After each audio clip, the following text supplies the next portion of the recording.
seeing your pharmacist as opposed to seeing the GP?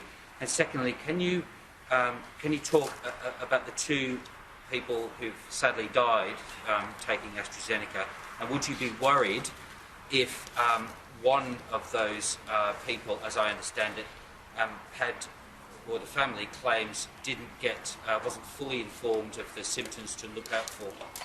Well, we're all responsible for our own health. And when it comes to informed consent and giving consent to whatever treatment or procedure you may have or I may have, then I'm ultimately responsible for what people do in their health treatment to me. And there has been the opportunity for people to visit their GP, to have that consultation. The government has provided that and funded that. And the informed consent process provides the decision to the individual. That's the sort of country we live in. People make their own decisions about their own health and their own bodies. That's why we don't have mandatory vaccination in relation to the general population here, because people make their own decisions. And we encourage people to make those decisions. We make as much information available to them as possible.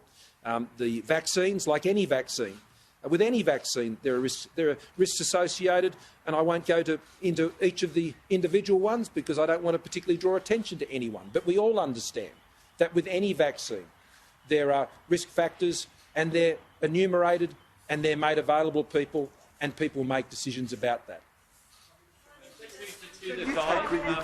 Well, I'll let the Chief Medical Officer and others speak to those because they have the details. I've been informed of those cases, and there have been other cases, and they're terribly tragic cases, like all of these are.